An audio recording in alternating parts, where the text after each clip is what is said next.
Aujourd'hui, nous allons vous parler d'un témoignage exceptionnel, celui de l'astronaute soviétique Alexeï Leonov, le premier homme à avoir effectué une sortie dans l'espace en 1965. Il a révélé peu avant sa mort en 2019 un secret terrifiant sur sa mission spatiale, qui a failli lui coûter la vie. Nous allons vous présenter dans cette vidéo le récit de cette mission exceptionnelle qui a marqué l'histoire de l'exploration spatiale, mais qui a aussi révélé les failles et les limites du programme spatial soviétique. Préparez-vous à frissonner et à vous émerveiller, car vous allez découvrir la vérité sur la mission Voskhod 2. C'est parti! La mission Voskhod 2. Un défi historique et scientifique. La mission Voskhod 2, qui a eu lieu les 18 et 19 mars 1965, était la 8e mission spatiale soviétique et la 2e du programme Voskhod. Son objectif principal était de réaliser la première sortie extravéhiculaire de l'histoire de l'astronautique, c'est-à-dire la première fois qu'un homme sortait de son vaisseau dans l'espace. Ce défi représentait à la fois un exploit technique, un enjeu politique et une aventure humaine. Sur le plan technique, la mission Voskhod 2 nécessitait des équipements spécifiques pour permettre à l'un des deux cosmonautes de s'extraire du vaisseau et de revenir à l'intérieur. Le vaisseau utilisé était un Vostok modifié, auquel on avait ajouté un sas gonflable fixé sur la cloison de la cabine, ainsi qu'un système de freinage à propergol solide pour assurer un atterrissage plus doux. Les deux membres de l'équipage, Pavel Beliaïev et Alexeï Leonov, étaient équipés de combinaisons spatiales Berkut, conçues pour résister aux conditions extrêmes de l'espace, notamment à la pression, à la température et aux radiations. Sur le plan politique, la mission Voskhod 2 s'inscrivait dans le contexte de la guerre froide et de la course à l'espace entre les États-Unis et l'Union soviétique. Chaque superpuissance cherchait à prouver sa supériorité technologique et idéologique en réalisant des premières spatiales spectaculaires. Les soviétiques avaient déjà devancé les Américains en envoyant le premier satellite artificiel Sputnik 1 en 1957, le premier homme dans l'espace, Yuri Gagarin, en 1961, et la première femme dans l'espace, Valentina Tereshkova, en 1963. Ils savaient que les Américains préparaient un programme spatial biplace, Gemini, qui devait permettre à l'un des deux astronautes de sortir dans l'espace. Ils voulaient donc les prendre de vitesse en réalisant cette prouesse avant eux. Sur le plan humain, la mission Voskhod 2 était une expérience inédite et risquée pour les deux cosmonautes. Ils devaient affronter des situations imprévues, des problèmes techniques et des dangers mortels. Ils devaient aussi faire face à la censure du régime soviétique qui leur imposait de mentir sur les circonstances réelles de leur mission et de dissimuler les difficultés rencontrées. Ils devaient enfin supporter les conséquences physiques et psychologiques de leur aventure spatiale qui les marquera à vie. La sortie dans l'espace de Leonov, une expérience inédite et risquée. Le moment tant attendu arrive le 18 mars 1965, à 8h34 51 secondes, heure de Moscou. Alexeï Leonov, après avoir enfilé sa combinaison spatiale Berkut, ouvre l'écoutille extérieur du sas gonflable et sort dans le vide sidéral. Il devient ainsi le premier homme à réaliser une sortie extravéhiculaire dans l'espace, c'est-à-dire à se déplacer à l'extérieur de son vaisseau sans être relié à celui-ci par un quelconque cordon ombilical. Il est seulement attaché à Voskhod 2 par un câble de 5,35 mètres de long qui lui permet de communiquer avec son coéquipier Pavel Belaïev et de recevoir de l'oxygène. La sortie de Leonov dure 12 minutes et 9 secondes, pendant lesquelles il flotte librement dans l'espace, admirant la vue imprenable sur la Terre, et il décrit son expérience comme un sentiment de liberté et de joie, mais aussi de responsabilité et de concentration. Il déclare « Je me sentais comme un oiseau planant au-dessus de la Terre. C'était magnifique. » Il effectue quelques mouvements, comme un salut militaire et un signe de la main, qui sont filmés par une caméra fixée sur le vaisseau. Il tente également de prendre des photos avec un appareil qu'il a emporté avec lui, mais il rencontre des difficultés à cause du soleil éblouissant. Mais la sortie de Leonov n'est pas sans danger. Il doit faire face à plusieurs problèmes qui auraient pu lui coûter la vie. Le premier est lié à sa combinaison, qui se gonfle excessivement à cause de la différence de pression entre l'intérieur et l'extérieur du sas. La combinaison devient rigide et empêche Leonov de plier ses bras et ses jambes. Il a du mal à contrôler ses mouvements et à se rapprocher du sas.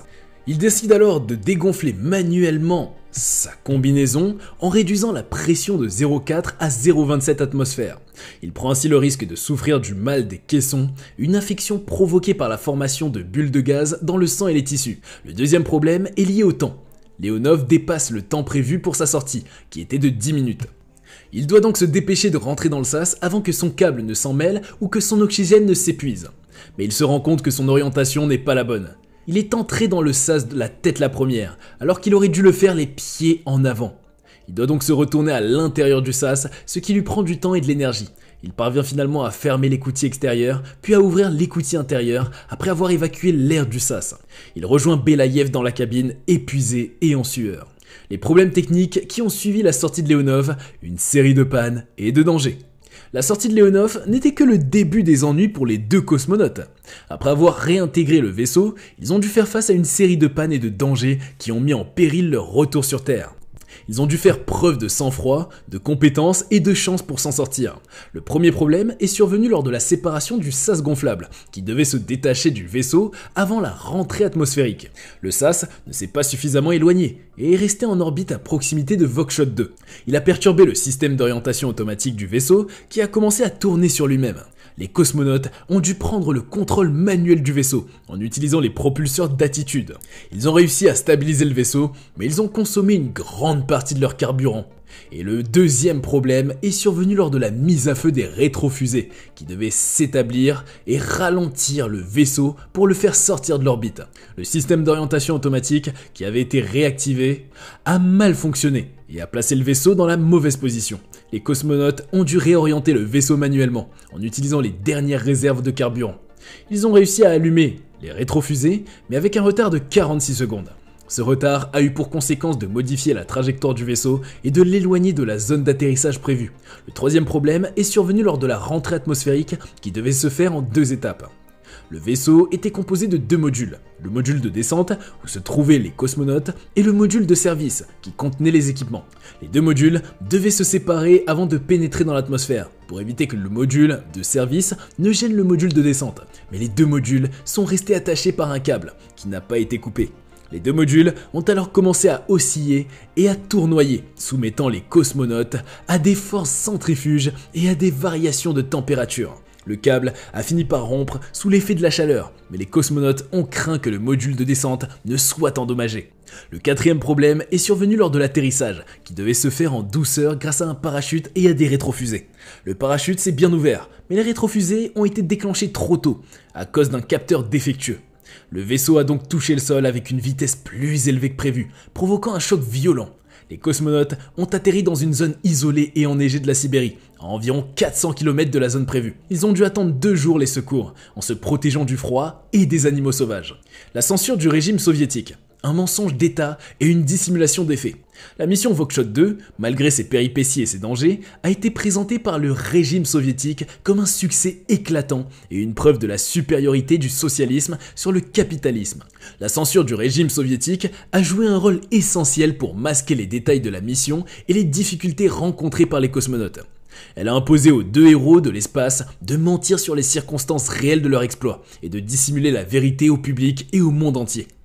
La censure du régime soviétique était exercée par le département de la littérature et des éditions Glavlit, qui examinait toutes les publications dans le pays et contrôlait les livres étrangers.